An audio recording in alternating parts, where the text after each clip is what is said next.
Okay. Hi, everyone. It is so exciting to be here tonight because there's so many people who are special to me from different times of my life, and then people who are special to them who I hadn't met before, and it just feels very magical that everyone's all here. Even if I don't know you at all and you're not a special person, if someone's special to me, or someday, I don't know why you on the couch, but someday you and I, it's going to be really, really magic.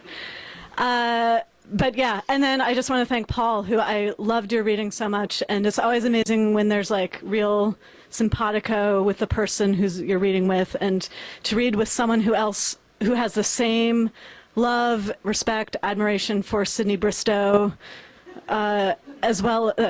Alias, come on, no, Jennifer Garner, come on, people, as well as animals in general is really special.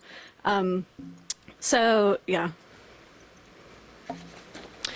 When you study creative writing, there's kind of a cruel exercise that teachers will sometimes give you of they study your writing and they find something that you don't do and they force you to write a poem where you do it. So, they're like, you never write in really short lines or rhyme or, whatever it is. You must write a poem like that. When this happened to me, what I was told was, you've never written a poem without an animal in it. You have to write one with no animals. And I was like, what? Who can do that? So I love that Paul had many animals, and all my poems have animals. Fuck that, Reasons to consider setting ourselves on fire. Maybe, Pilgrim, if I permit you to sleep on my floor tonight, tomorrow every house on this block will burn to the ground except mine. Never mind that we've rocketed beyond the age of miracles, that snorting herds of swine no longer drown themselves en masse in Middle Eastern seas, that gone are men in woolen robes riding immortal white camels, gone too those who knelt before them in dirt. Gone is the dirt, so holiness must be sought in other fertile crescents. Tricky, isn't it, when we don't even know what a hair shirt looks like? Any given window could be a one-way mirror behind which God sits watching. Any given person cuts a path to a more perfect place. Undoubtedly, the polar bears at the zoo both dream that all other animals will discover, upon waking, their bodies buried in snow. That last image is from, there was like a huge blizzard in New York City, and everyone was all bent out of shape over the, things being closed and the snow. And the New York Post ran a cover of the 2 Central Park polar bears covered in the snow, and they looked so happy. They were like, finally. And I was like, yeah, they're just like, we just want it to snow. It's like, yeah, animals. Okay.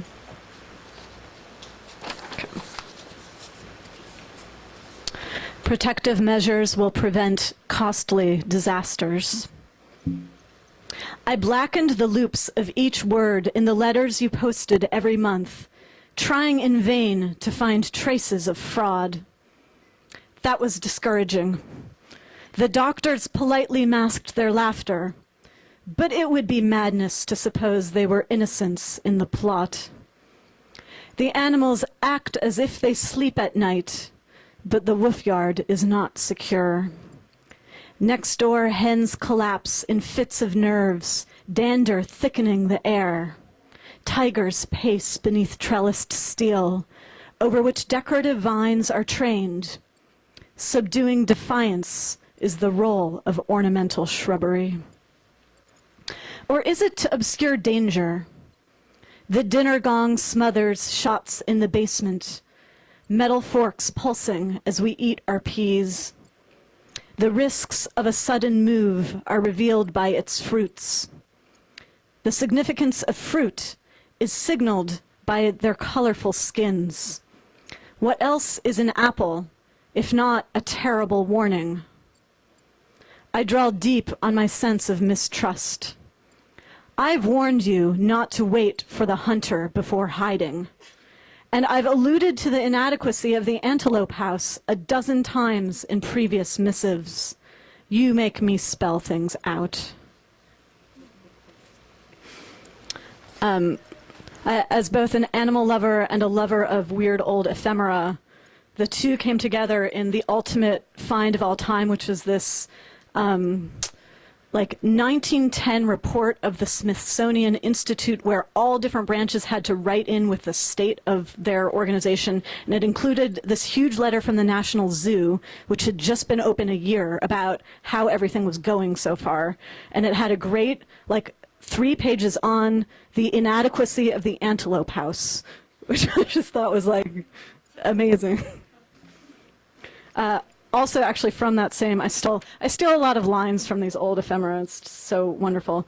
A whole section was on the order of evacuation for the animals at the National Zoo in case of fire or emergency. It was actually a very upsetting part, I have to say. So that's the beginning of this next poem. Resistance movements through history. Evacuations frequently prioritize the rescue of larger animals. Smaller zoo mammals are rumored to be left behind in fires. Wailing and trapped, the way we came is the way we will go. Lichen-formed tufts to resist the pressure of Arctic snow, but no finger can stop the groundwater and its relentless swell. Mole rats gasping upwards for air, the gag of liquid in lung. Platoons of ants interlock legs to form floating balls of panicked bodies. The child who sees another child fall cries. But who will look after the nocturnal bumblebee bat when firemen tap at his glass and move on, thinking no one home? I wonder each day who will save me, and if it's a question for a deity or city government. Dear councilperson, I begin, upholstered chairs seem luxurious, but lay traps for the health. My latest stratagem is to mimic the appetites of every beast. Lichen comprise the bulk of the caribou diet. Stooping, they sniff it hidden under snow and gouge out craters with a sharp front hoof. The way of the world is attack by surprise. The bear hovers behind the hive. The next-door neighbors are named as spies. A cocooned moth tugs open a tiny hole. Sometimes I mix up fear with hissed instructions. As another silk thread snaps, whispers rise.